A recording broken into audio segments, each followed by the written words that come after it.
to the latest edition of Business Insights, brought to you by Business South. My name is Kate Pearce, and I've been asked by Business South to interview business leaders across the Central South region to find out how they've navigated their way through the pandemic and how they're seeing business going now as we go into sort of recovery mode. Today, I'm delighted to be joined by Matthew Barrow. He's the managing partner at Lester Aldridge, and that's a law firm that operates right across the Central South region. As well as being the managing partner, Matthew is a partner in the real estate team at Lester Aldridge, and he advises on a wide variety of commercial property. So the past year, Matthew, how have you taken yourself through that? And also, as the managing partner, you're the one that everybody was looking to for answers. How has that been? Pretty big challenge and a steep learning curve. As you say, everyone looks to you for direction and you don't always have the answers, but I have been fortunate. The partnership's very collegiate, and both the partnership and our executive were really proactive, supportive and effective right from the start. And was there experiences that you've drawn on previously, or you know, what reserves have sort of helped you through the upheaval of pandemic? I suppose practicing in a fairly pressurized environment on transactional work helps, because you have to prioritize, work out what's important and focus on those things. Communication has been absolutely key. And have you employed any particular ways of communication? Because presumably you've had staff members sort of working from home during the... Yes, so became apparent everybody needed to understand what was going on, and perhaps more quickly and more importantly than previously. So in the early days, I started once, sometimes twice a week, giving a firm-wide update by email. That morphed into video on occasion. At team level, the partners were encouraged to hold regular team meetings, make sure they were in contact with their teams. And then over the latter months, we introduced a new intranet, which has been a fantastic new communications channel as well. So we're mixing and matching different types of communication now.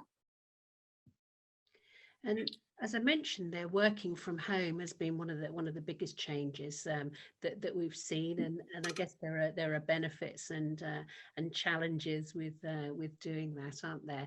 How do you see going forward? Because obviously there's a lot of talk now about a sort of hybrid approach where people will, you know, work from home and also from an office. How do you see that will have an effect on the commercial property market? Because obviously that's something that you're involved in from a legal point of view. I think it will accelerate the development of some of the sort of modern communal working spaces and sort of agile working space.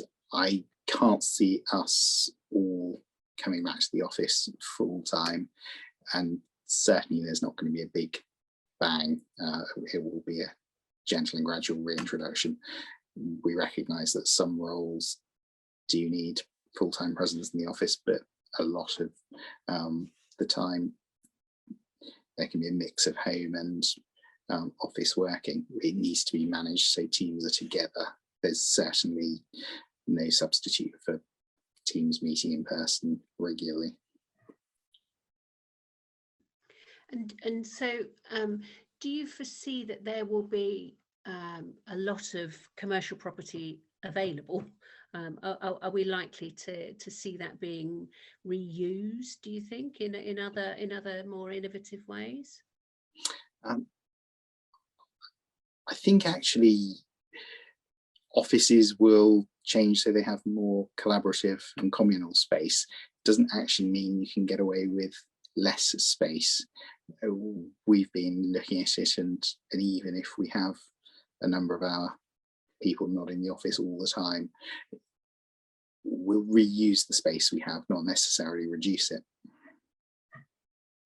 And do you think that it could sort of change the way that, I mean, traditionally businesses have had these big sort of headquarters, haven't they? I'm thinking of, you know, sort of in London, you have these very swishy tower blocks there. Do you foresee a time that perhaps that, you know, will move away from that? We are seeing some of that. A number of larger businesses are reducing their office space in the major centres, principally to reduce cost. And do you think that that will have a knock-on for the wider sort of commercial retail market then? I think it will. It will certainly change where things are located. So the retail and leisure that thrives off the business community in that location will have to change. Where that is the case, I think the existing trend for offices in certain locations to be repurposed as residential is likely to continue. And can you see that sort of happening in the central south region then as well? That will be something. I'm thinking of, you know, Southampton has quite a lot of commercial space, doesn't it?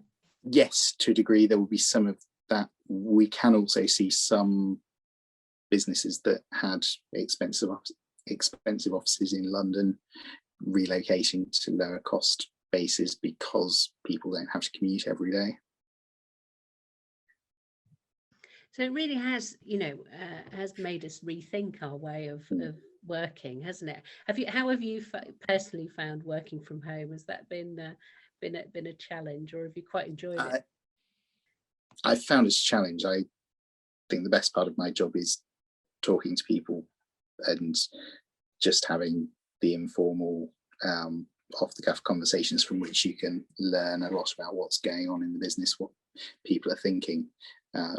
It's far more artificial and contrived by Zoom, where you have to pre-arrange the meeting, fix an agenda. You can't just wander around the office and chat to people.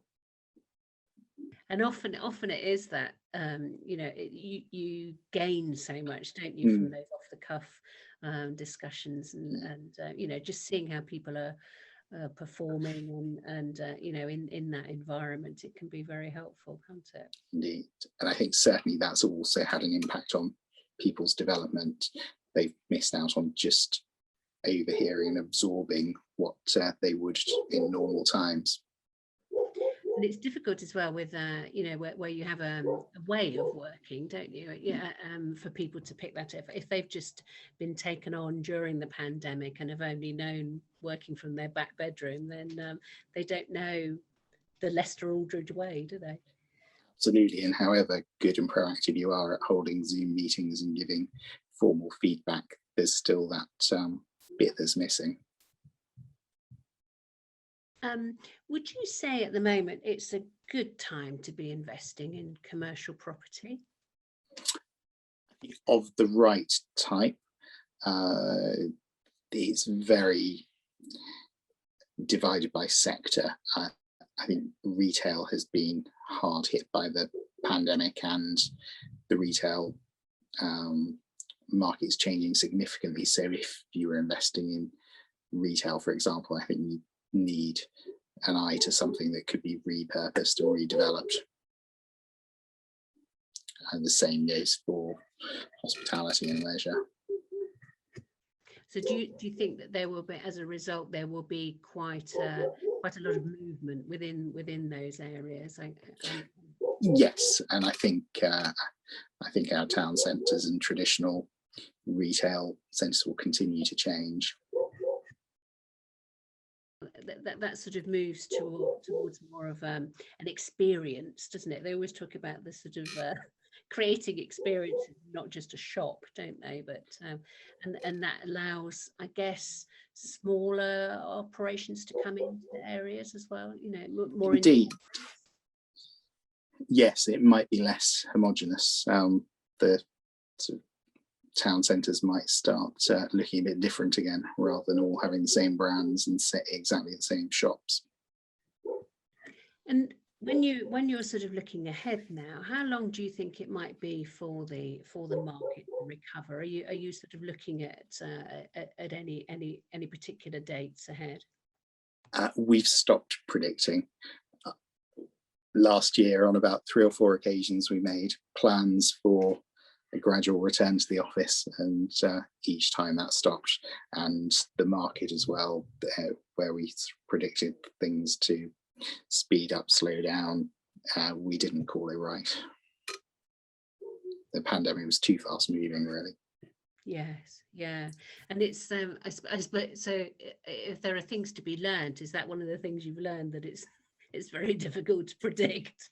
Indeed, that's the overriding lesson, I think. And when you're sort of looking forward now to the end of this year and into 2022, is there anything in particular that you're looking forward to? Yes, I think seeing colleagues and clients and suppliers again in person, that personal touch that you just can't get by Zoom. And we're also investing in a new practice management system, learning and development tools, and a new head of learning and development. So those are things that we've learned over the pandemic we really need to invest further in. And is it that sort of forward planning? I mean, do you feel, having come through this, that that more time needs to be given to forward planning? Yes, I think so. Although 12 months ago, we certainly wouldn't have predicted being where we are now. So we do want to make the most of the opportunity we have. And I think we are, as we see things starting to open up, looking to sort of reshape our business and make it fit for the next 5 years and beyond. And as you sort of look back over the past year or so, have there been any positives or sort of real lessons learned? Yes, quite a few. I think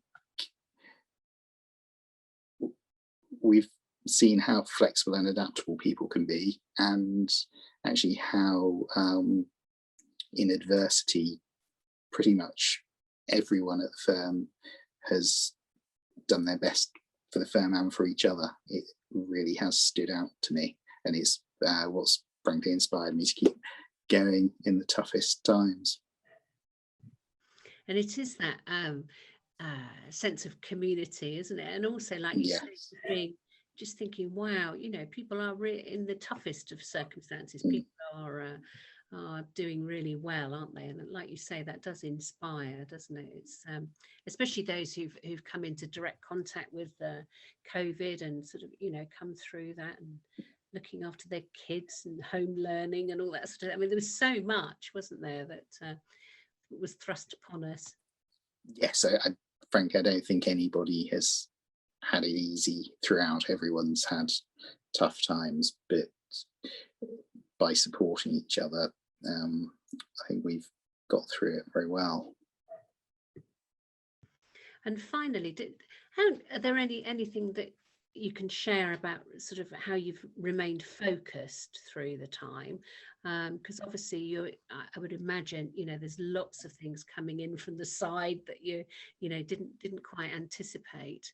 How have you done that? How have you stayed focused? I think by relying on the people around me to perform their roles, and also to help me identify what the really important things are and what can actually be left.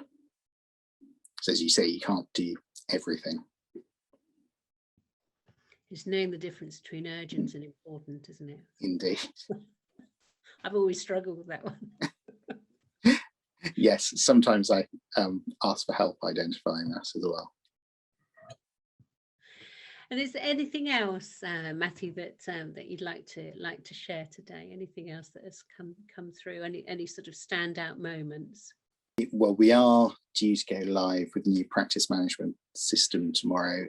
That's a huge project at the best of times, and trying to configure and deliver a project of that size remotely, when frankly they are never done remotely, has been a huge achievement by everyone involved in it, and we're, touch wood, quietly confident it will land successfully tomorrow. So a big day for you. Indeed. Good luck with that. Good luck with that. So excitement and a tinge of trepidation. Wonderful. That's great. Thank you so much for your time, Matthew. It's been really interesting catching up with you, and yeah, thank you very much. Thank you. Great to meet you, Kate.